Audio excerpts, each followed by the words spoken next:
हाय, मी सपना. मी परतवाडा येथे राहते आणि घरगुती स्वयंपाकाचे कामं करते. आज मंगळवार आहे आणि सकाळी 6:25 मी घरून कामाला जाण्यासाठी निघाली. पहिल्या घरी भेंडीची भाजी आणि पोळ्या असा स्वयंपाक केला. त्याच्यानंतर हे दुसरं घर आहे बघा. इथे मला कढी, वरण, भात, पोळ्या असा सगळा स्वयंपाक करायचा होता. मुगाच्या दाण्यांची भाजी पण करायची होती, पण ती आजी करणार होती. आजीच्या हातची भाजी छान होती म्हणतात. मग आता इथला सगळा स्वयंपाक मी आटोपून घेतला. त्याच्यानंतर मी गेले तिसऱ्या घरी.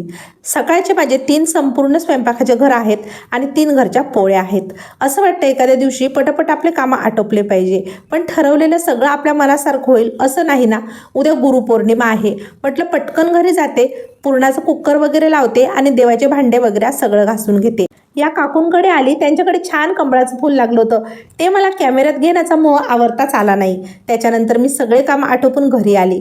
भूक खूप लागली होती. दीदीने भेंडीची भाजी बनवली होती, पण भेंडीची भाजी मला काही एवढी आवडली नाही. त्याच्यामुळे म्हटलं चला थोडा शिरा बनवून घेते, म्हणून स्वतःसाठी आणि यांच्यासाठी थोडासा शिरा बनवून घेतला.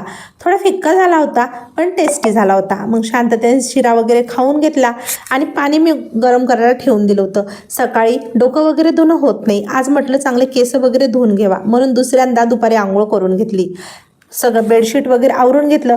त्याच्यानंतर बघा, ह्या दीदीने ना इतक्या हौशीने आणलेले हे खेळणे आहेत, ते इकडे तिकडे पडून राहतात, ते एका प्लास्टिकमध्ये ठेवून दिले. त्याच्यानंतर देवाचे भांडे वगैरे आजच घासून ठेवले, म्हणजे उद्या आपली जास्त गडबड होणार नाही. त्याच्यानंतर मस्त शांततेने पूजा वगैरे करून घेतली आणि आता सगळं आटोपल्याच्यानंतर पुरणाचा कुकर लावून घेते. भेटू अशाच छोट्याशा ब्लॉगसोबत पुन्हा. बाय.